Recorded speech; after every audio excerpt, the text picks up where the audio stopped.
Hello everyone, welcome back to my channel. आज है 6 जुलाई और आज हम लोग पूरे 1 वीक से बनने वाले करंट अफेयर्स के सभी इंपॉर्टेंट क्वेश्चंस का रिवीजन करने वाले हैं और साथ ही सभी क्वेश्चन से जुड़े इंपॉर्टेंट फैक्ट्स भी डिस्कस करेंगे। तो चलिए स्टार्ट करते हैं आज का सेशन। तो आज का पहला सवाल है, हाल ही में ऑपरेशन चक्र 5 की शुरुआत किसके द्वारा की गई है? तो ऑपरेशन चक्र 5 हाल ही में केंद्रीय जांच ब्यूरो यानी कि सीबीआई द्वारा शुरू की गई है, जो कि साइबर अपराध, डिजिटल अरेस्ट और साथ ही घोटालों से जुड़े खातों का पता लगाने के उद्देश्य से इस ऑपरेशन की शुरुआत सीबीआई द्वारा की गई है। चक्र 5 के तहत सीबीआई द्वारा 5 राज्यों राजस्थान, दिल्ली, हरियाणा, उत्तराखंड और उत्तर प्रदेश में तलाशी अभियान चलाई जा रही है। अब सीबीआई तो सेंट्रल ब्यूरो ऑफ इन्वेस्टिगेशन, इसकी स्थापना 1 अप्रैल साल 1963 को की गई थी। इसका आदर्श वाक्य है उद्यम, निष्पक्षता तथा अखंडता और सीबीआई के वर्तमान निदेशक हैं प्रवीण सूद। अगला सवाल है, हाल ही में भारतीय रिजर्व बैंक के नए कार्यकारी निदेशक कौन नियुक्त किए गए हैं? तो आरबीआई के नए कार्यकारी निदेशक हाल ही में केशवन रामचंद्रन नियुक्त किए गए हैं। इनका कार्यकाल 1 जुलाई 2025 से प्रभावी है। अब आरबीआई तो रिजर्व बैंक ऑफ इंडिया यह भारत का केंद्रीय बैंक है और भारत के सभी बैंकों का नियमन करता है। इसकी स्थापना 1 अप्रैल साल 1935 को की गई थी, जो कि यंग हिल्टन कमीशन की सिफारिश पर की गई थी। आरबीआई का मुख्यालय यानी कि हेडक्वार्टर मुंबई में है। आरबीआई के वर्तमान गवर्नर है संजय मल्होत्रा, जो कि आरबीआई के 26वें गवर्नर हैं। आरबीआई के 25वें गवर्नर थे शक्तिकांत दास और 24वें थे उर्जित आर पटेल। आरबीआई के पहले गवर्नर थे ओसवान स्मिथ, जबकि आरबीआई के पहले भारतीय गवर्नर थे सीडी देशमुख। अगला सवाल है, हाल ही में किस देश द्वारा GoSat GW नामक जलवायु परिवर्तन निगरानी उपग्रह लॉन्च किया गया है? तो GoSat GW हाल ही में जापान द्वारा इसका सफल प्रक्षेपण किया गया है, जो कि H2A रॉकेट द्वारा जापानी अंतरिक्ष केंद्र तानेगाशिमा से इसे लॉन्च किया गया है। इसका उद्देश्य है वायुमंडल में कार्बन डाइऑक्साइड, मीथेन और साथ ही अन्य ग्रीन हाउस गैसों की निगरानी करना।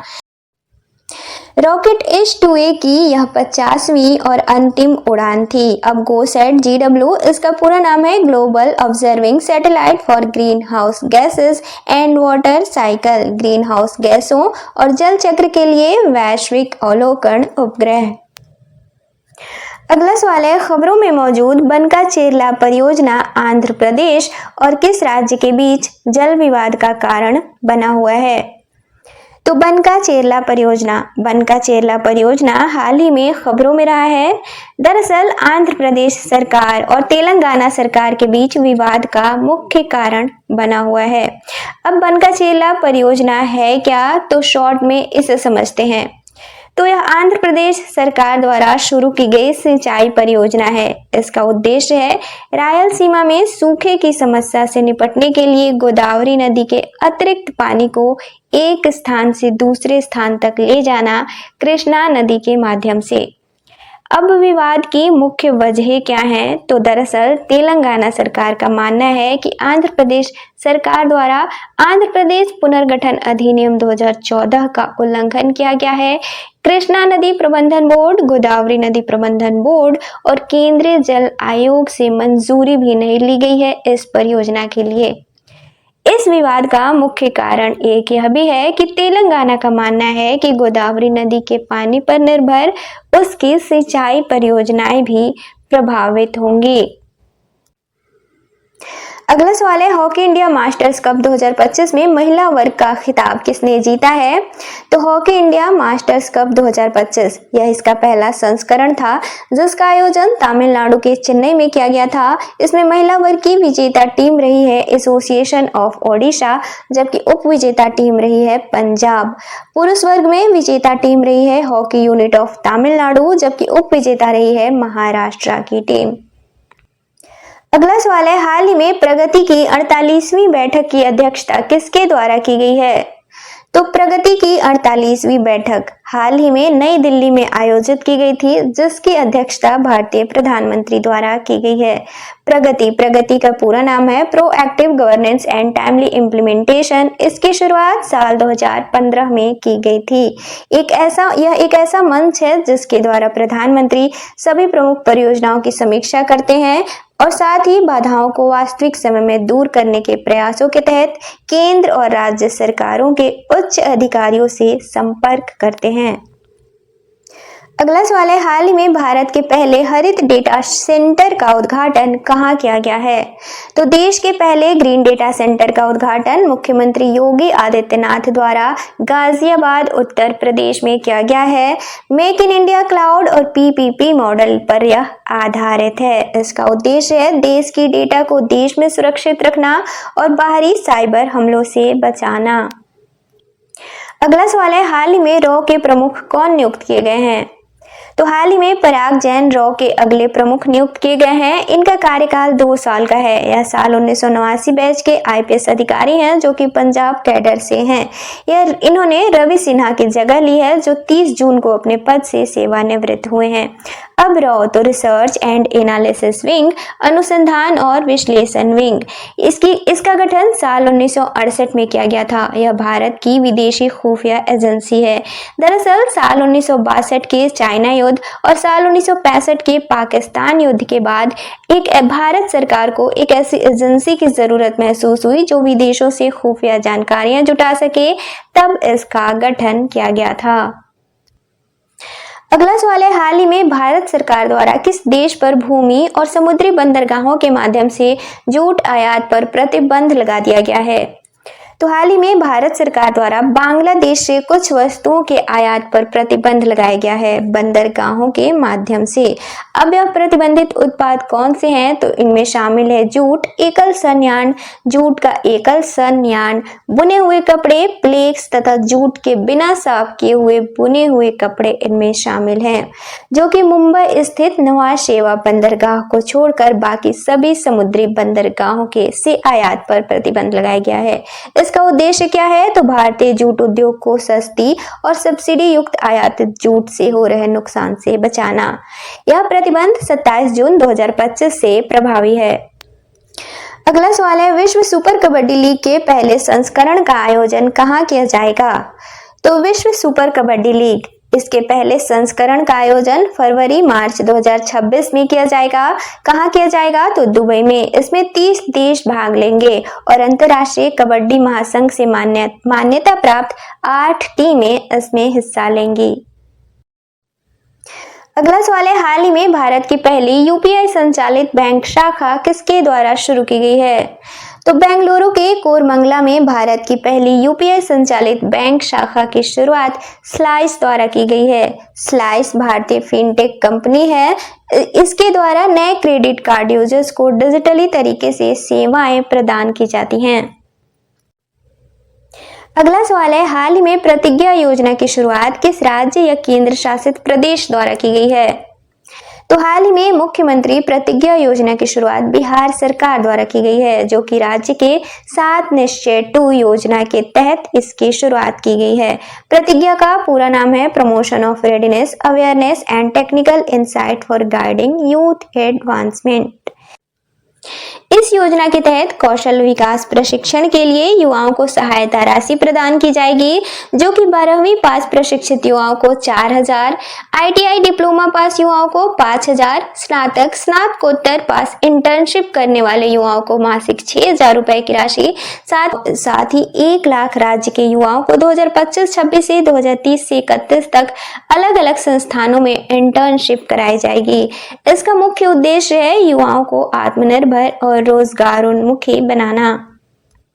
अगला सवाल है, हाल ही में रेल वन एप्लीकेशन किसके द्वारा लॉन्च किया गया है? तो हाल ही में रेल मंत्री अश्विनी वैष्णव द्वारा रेल वन एप्लीकेशन लॉन्च किया गया है, जो कि वन स्टॉप प्लेटफॉर्म है, यानी कि इसके माध्यम से रेल से यात्रा करने वाले यात्रियों को सभी सुविधाएं एक प्लेटफॉर्म पर मिलेंगी। इनमें शामिल है टिकट बुकिंग, माल ढुलाई पूछताछ, भोजन बुकिंग, पीएनआर स्टेटस और ट्रेन पूछताछ आदि इनमें शामिल है। अगला सवाल है, हाल ही में किस राज्य के अरलम वन्यजीव अभयारण्य का नाम बदलकर अरलम तितली अभयारण्य कर दिया गया है? तो केरल स्थित अरलम वन्यजीव अभयारण्य का नाम बदलकर हाल ही में अरलम तितली अभयारण्य कर दिया गया है, जो कि देश का पहला तितली अभयारण्य भी है। अब यह कहाँ स्थित है? तो केरल के कन्नूर में। यह 55 वर्ग किमी क्षेत्र में फैला हुआ है। अगला सवाल है, हाल ही में अखंड गोदावरी परियोजना की आधारशिला कहाँ रखी गई है? तो राजा महेंद्रवरम आंध्र प्रदेश में केंद्रीय पर्यटन मंत्री गजेंद्र सिंह शेखावत द्वारा अखंड गोदावरी परियोजना की आधारशिला रखी गई है। इसकी लागत है, यानी कि इस परियोजना पे कुल खर्च कितना आया है? तो 95 करोड़ रुपए। इस परियोजना के तहत राज्य के हैवलॉक ब्रिज, ब्रिजलंका, पुष्कर घाट, कडियम नर्सरी, नीदा दावोलू किला, सत्यमा मंदिर और गोदावरी नहर को पर्यटन क्षेत्र के रूप में विकसित किया जाएगा। अगला सवाल है, हाल ही में आदि कर्मयोगी पहल किस मंत्रालय द्वारा शुरू की गई है? तो आदि कर्मयोगी पहल यह राष्ट्रव्यापी प्रशिक्षण और प्रोत्साहन कार्यक्रम है। इसकी शुरुआत नई दिल्ली में केंद्रीय जनजातीय कार्य मंत्रालय द्वारा किया गया है। जनजातीय क्षेत्रों में कार्य करने वाले 20 लाख से ज्यादा कर्मचारियों को प्रशिक्षित करने के उद्देश्य से इसकी शुरुआत की गई है। वर्तमान में केंद्रीय जनजातीय कार्य मंत्री हैं जुएल ओराम। अगला सवाल है, हाल ही में केंद्रीय प्रत्यक्ष कर बोर्ड यानी सीबीडीटी के अध्यक्ष का कार्यकाल हाल ही में कितने समय तक के लिए बढ़ा दिया गया है? तो सीबीडीटी के वर्तमान अध्यक्ष रवि अग्रवाल का कार्यकाल हाल ही में 1 वर्ष के लिए बढ़ा दिया गया है। अब सीबीडीटी तो central board of direct taxes, केंद्रीय प्रत्यक्ष कर बोर्ड, इसकी स्थापना साल 1963 में की गई थी। केंद्रीय वित्त मंत्रालय के तहत राजस्व विभाग का यह हिस्सा है। इसमें 1 अध्यक्ष और 6 सदस्य होते हैं। अध्यक्ष की नियुक्ति राष्ट्रपति द्वारा की जाती है और अध्यक्ष समेत सदस्यों का कार्यकाल 3 वर्ष का होता है। अगला सवाल है, हाल ही में एकीकृत बाढ़ पूर्वानुमान पोर्टल सी फ्लड किस मंत्रालय द्वारा लॉन्च किया गया है? तो केंद्रीय जल शक्ति मंत्री CR पाटिल द्वारा एकीकृत बाढ़ पूर्वानुमान पोर्टल सी फ्लड नई दिल्ली में शुरू किया गया है, जो कि वर्तमान में इसके तहत महानदी, गोदावरी नदी, तापी नदी घाटी क्षेत्रों को कवर करने और गांव स्तरों तक बाढ़ का पूर्वानुमान लगाने के उद्देश्य से इसे शुरू किया गया है। उन्नत कंप्यूटिंग विकास केंद्र CDAC पुणे, जो कि पुणे में स्थित है, और केंद्रीय जल आयोग द्वारा संयुक्त रूप से इसे विकसित किया गया है। अगला सवाल है, हाल ही में भारत की पहली महिला ई-वोटर कौन बनी है? तो देश की पहली महिला ई-वोटर पकड़ी दयाल बिहार की विभा देवी बनी हैं, जबकि पहले ई-वोटर पुरुष पकड़ी दयाल बिहार के मुन्ना कुमार बने हैं। दरअसल बिहार के 3 जिलों के 6 नगर पंचायतों में मुख्य पार्षद, उप मुख्य पार्षद और पार्षद के उपचुनाव के लिए वोटिंग हो रहे हैं। इस दौरान इन लोगों ने पहली बार ई वोटिंग के तहत वोट किया है। इसका मतलब ई-वोटर बने हैं। अब ई वोटर क्या है और ई वोटिंग क्या है? तो दरअसल हाल ही में देश में पहली बार ई वोटिंग की सुविधा देने वाला राज्य बिहार बना है। हाल ही में बिहार राज्य निर्वाचन आयोग द्वारा राज्य में ई वोटिंग की घोषणा की गई है, जो कि स्मार्टफोन के जरिए मतदाता मतदान कर सकेंगे। अब कौन कर सकेंगे? तो जो 80 वर्ष से अधिक आयु के बुजुर्ग होंगे, वो गर्भवती महिलाएं, दिव्यांग और गंभीर या फिर असाध्य रोगों से पीड़ित मतदाता या फिर ऐसे प्रवासी बिहारी जो काम की वजह से अपने शहर से बाहर रहते हैं। अगला सवाल है, हाल ही में केंद्रीय गृह मंत्री द्वारा कहां राष्ट्रीय हल्दी बोर्ड के मुख्यालय का उद्घाटन किया गया है? तो अमित शाह द्वारा, जो कि वर्तमान में गृह मंत्री और सहकारिता मंत्री हैं भारत के, इनके द्वारा राष्ट्रीय हल्दी बोर्ड के मुख्यालय का उद्घाटन तेलंगाना के निजामाबाद में किया गया है। अब राष्ट्रीय हल्दी बोर्ड जनवरी 2025 में वाणिज्य और उद्योग मंत्री पीयूष गोयल के द्वारा लॉन्च किया गया था और इसके पहले अध्यक्ष पल्ले गंगा रेड्डी बनाए गए थे और इसका मुख्यालय यानी कि हेडक्वार्टर तेलंगाना के निजामाबाद में तय किया गया था, जिसका भी आधिकारिक तौर पर उद्घाटन अमित शाह के द्वारा किया गया है। हल्दी के नए उत्पादों के विकास और रिसर्च के उद्देश्य से इसे लॉन्च किया गया था। अब आंकड़ों की बात करें तो वैश्विक स्तर पर भारत हल्दी का सबसे बड़ा उत्पादक और निर्यातक देश है। वर्तमान में विश्व में 70% उत्पादन भारत द्वारा किया जाता है। वैश्विक हल्दी व्यापार में 62% की हिस्सेदारी भारत के पास है। अब कुछ और महत्वपूर्ण सवालों को वन लाइनर के तौर पर देखेंगे। तो पहला है राष्ट्रीय सांख्यिकी दिवस कब मनाया जाता है, तो 29 जून को। अगला है खेलो इंडिया यूनिवर्सिटी गेम्स के 5वें संस्करण का आयोजन कहाँ किया जाएगा, तो राजस्थान में। अगला है दुनिया का पहला जेट संचालित उड़ने वाला ह्यूमनॉइड रोबोट कहाँ लॉन्च किया गया है, तो इटली में। अगला है उस चेस कप मास्टर्स 2025 का खिताब किसने जीता है, तो भारत के आर प्रज्ञानंदा ने। अगला है बोनालू उत्सव किस राज्य से संबंधित है, तो तेलंगाना से। अगला है भारत के सबसे लंबे एनिमल ओवरपास कॉरिडोर का उद्घाटन कहाँ किया गया है, तो दिल्ली मुंबई एक्सप्रेसवे पे। अगला है भारत द्वारा किस देश को गुलाब की खुशबू वाले लीची का निर्यात किया गया है, तो कतर और यूएई को। अगला है राष्ट्रीय चिकित्सक दिवस कब मनाया जाता है, तो 1 जुलाई को। अगला है यूएसबीडब्ल्यूएफ वर्ल्ड टूर खिताब जीतने वाले पहले भारतीय कौन बने हैं, तो आयुष शेट्टी। अगला है रग्बी प्रीमियर लीग के पहले संस्करण का आयोजन कहाँ किया गया है, तो मुंबई में। अगला है कर्मचारी राज्य बीमा निगम की 196वीं बैठक कहाँ आयोजित की गई है, तो हिमाचल प्रदेश के शिमला में, और इसकी अध्यक्षता मनसुख मंडाविया द्वारा की गई थी। हाल ही में दुनिया का पहला सिलिकॉन फ्री कंप्यूटर किसके द्वारा विकसित किया गया है, तो अमेरिका के द्वारा। अगला सवाल है अंतर्राष्ट्रीय प्लास्टिक बैग मुक्त दिवस कब मनाया जाता है, तो 3 जुलाई को। अगला है हाल ही में सूर्यमुखी देवी का निधन हुआ है, यह किस शास्त्रीय नृत्य से संबंधित है, तो मणिपुरी से। अगला है हाल ही में लॉन्च स्वास्थ्य के प्रहरी नामक पुस्तक किसके द्वारा लिखी गई है, तो ललित शौर्य के द्वारा।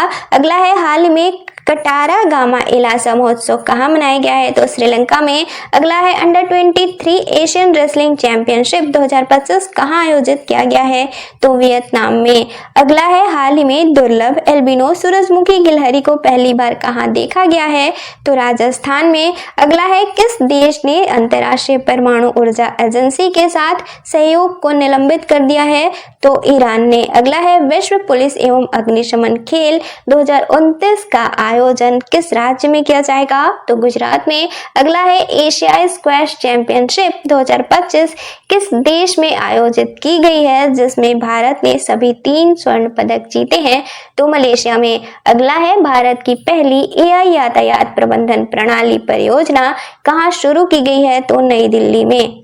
अगला है हाल ही में किस देश द्वारा ईरान की परमाणु क्षमता को नष्ट करने के उद्देश्य से ऑपरेशन मिडनाइट हैमर शुरू किया गया है, तो अमेरिका द्वारा। अगला है हाल ही में लॉन्च विश्व पैरा एथलेटिक्स चैंपियनशिप 2025 का शुभंकर क्या है, तो विराज। अगला सवाल है हाल ही में किस देश द्वारा 5 अगस्त को जुलाई विद्रोह दिवस के रूप में मनाए जाने की घोषणा की गई है, तो बांग्लादेश के द्वारा। अगला है उत्तर कोरिया में भारतीय राजदूत के तौर पर किसे नियुक्त किया गया है, तो अलियावेती लुंगे कुमेर को। अगला है हाल ही में लॉन्च अंबेडकर के संदेश नामक पुस्तक किसके द्वारा लिखी गई है, तो डीएस वीरैया के द्वारा। अगला है हाल ही में किसे डेविड जकरमैन के साथ साल 2025 के गोडेल पुरस्कार से सम्मानित किया गया है, तो ईशान चट्टोपाध्याय को। अगला है हाल ही में होनहार युवा खिलाड़ियों को बढ़ावा देने के उद्देश्य से राष्ट्रीय खिलाड़ी वजीफा योजना किसके द्वारा शुरू की गई है, तो अखिल भारतीय शतरंज महासंघ के द्वारा। अगला है हाल ही में प्रधानमंत्री संग्रहालय एवं पुस्तकालय की 47वीं वार्षिक बैठक कहाँ आयोजित की गई है, तो नई दिल्ली में। अगला है किस राज्य सरकार द्वारा हमारे शिक्षक डिजिटल प्लेटफॉर्म पर शिक्षकों के लिए ई अटेंडेंस को अनिवार्य कर दिया गया है, तो मध्य प्रदेश सरकार द्वारा। अगला है हाल ही में 15 गीगावाट अक्षय ऊर्जा हासिल करने वाली पहली भारतीय कंपनी कौन सी बनी है, तो अडानी ग्रीन। अगला है हाल ही में केंद्र सरकार द्वारा दोपहिया वाहनों में एंटी लॉक ब्रेकिंग सिस्टम कब से अनिवार्य करने की घोषणा की गई है, तो 1 जनवरी 2026 से। अगला है संथाल जनजाति द्वारा अंग्रेजों के खिलाफ आजादी की लड़ाई की याद में हूल दिवस कब मनाया जाता है, तो 30 जून को। अगला है हाल ही में 2 दिवसीय रासोंग राष्ट्रीय आदिवासी संगीत महोत्सव कहाँ संपन्न हुआ है, तो मेघालय में। अगला है, किस राज्य को राष्ट्रीय उद्यानों और संरक्षित क्षेत्रों के प्रबंधन प्रभावशीलता में सर्वश्रेष्ठ राज्य का दर्जा दिया गया है? तो केरल को। अगला सवाल है, हाल ही में किसने फॉर्मूला 1 ऑस्ट्रेलियाई ग्रैंड प्रिक्स 2025 का खिताब जीता है? तो लैंडो नॉरिस ने। अगला है, हाल ही में क्रिकेट के तीनों फॉर्मेट टेस्ट, वनडे और टी20 में शतक लगाने वाली पहली भारतीय महिला क्रिकेटर कौन बनी है? तो स्मृति मंधाना। अगला है, हाल ही में पंजाब के तेगबीर सिंह किस पर्वत पर चढ़ने वाले सबसे कम उम्र के पर्वतारोही बने हैं? तो एल्ब्रुस पर्वत। अगला है, हाल ही में किसके द्वारा फुटबॉल फॉर स्कूल्स कार्यक्रम के तहत कोलकाता में फुटबॉल वितरण की शुरुआत की गई है? तो धर्मेंद्र प्रधान के द्वारा की गई है। धर्मेंद्र प्रधान वर्तमान में भारत के शिक्षा मंत्री हैं। अगला है, हाल ही में एस्ट्रो टूरिज्म फेस्टिवल कहाँ आयोजित किया गया है? तो लद्दाख में। अगला है, हाल ही में न्यूयॉर्क सिटी सम्मान से किसे सम्मानित किया गया है? तो राधानाथ स्वामी को। अगला है, हाल ही में WHO द्वारा मलेरिया मुक्त प्रमाणित होने वाला अमेजन क्षेत्र का पहला देश कौन सा बना है? तो सूरीनाम। अगला है, हाल ही में किस देश ने अपने सर्वोच्च नागरिक सम्मान ऑर्डर ऑफ द स्टार से भारतीय प्रधानमंत्री को सम्मानित किया है?